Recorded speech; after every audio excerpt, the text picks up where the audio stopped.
Today, I'm gonna make triple citrus bundt cake. The cake itself is citrus. It has segments of citrus in it. It has a citrus syrup and a citrus glaze. So, triple citrus greatness. So to start off your citrusiness, you wanna grate your citrus. You need 2 teaspoons of grated lemon zest and half a teaspoon of orange zest. Make sure that your citrus is well scrubbed, and if you can find and or afford organic, please get organic when you're using the zest, because you're eating the outside and that's the part that gets sprayed if it's not organic. Okie doke. Now you're going to get the segments out, so you want to supreme your citrus. So start that by cutting off the ends of your citrus. You can do it with all of it. We're putting all of these segments in, or 3/4 of a cup. But so then remove the skin, cutting through the skin and removing the pith at the same time if possible, but leaving as much of the fruit intact as you can. Then cut between the membranes, holding your citrus over a bowl and allowing the citrus pieces to fall into the bowl. And then you're going to want the juices too, but I like to keep those separate for this recipe because I use 3 tablespoons of the juices and 3/4 of a cup of the segment. The goal here is to get pieces of citrus that have no membrane attached to them. So squeeze the membrane over another bowl to capture the juices. Then you do the same thing with the lemon. Cut your segments into 1/4-inch pieces. You know, when I was working on this originally, I left them all whole, but they made kind of big holes in the cake. So if you have little pieces, they disperse more evenly throughout your cake, and that's what you're looking for, because you want little hits of this bright citrus that you get if they're in little bits throughout. Go ahead and cut them up.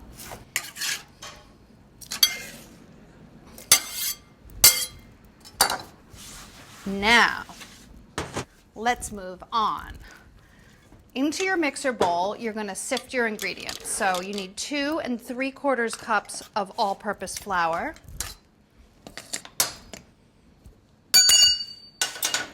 Now normally I don't sift, I just whisk, but because I'm putting the sugar in here with it, I am actually sifting.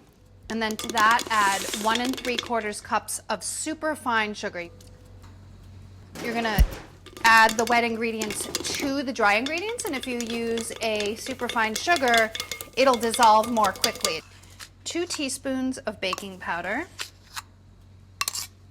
and 1 1/4 teaspoons of coarse salt. If you're using fine salt, use about a heaping half teaspoon. Then add 3/4 of a cup of creme fraiche to the mixer bowl. Then you add 6 eggs, 1 1/2 sticks of unsalted butter that's been melted and cooled, the 3 tablespoons of citrus juice combined, the citrus zest, so 2 teaspoons of lemon and a half a teaspoon of orange. I don't want my citrus segments to break up too much, so I'm going to go ahead and take this off the mixer and stir those in by hand. Have your oven preheating to 350 degrees, and then get your batter into a buttered and floured bundt pan and bake it until the top springs back when lightly touched. That'll take, I would say, 50 minutes to an hour.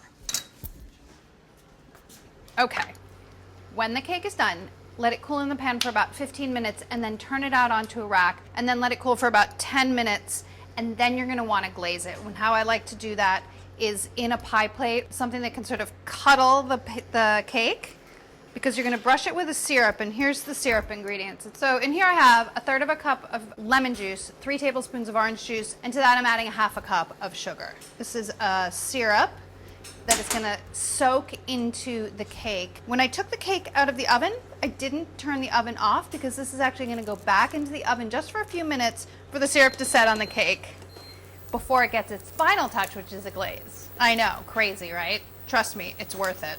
You want to bring the citrus juices and the sugar up to a boil and then cook it for about 30 seconds just to reduce it slightly. And then just start brushing it over the cake.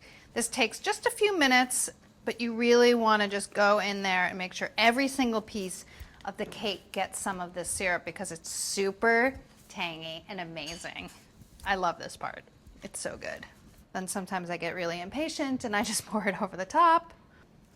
And then brush, dip and brush, pour, dip, brush, pour. You want to make sure that most of the syrup does end up on the cake and is not sitting in the bottom of the plate.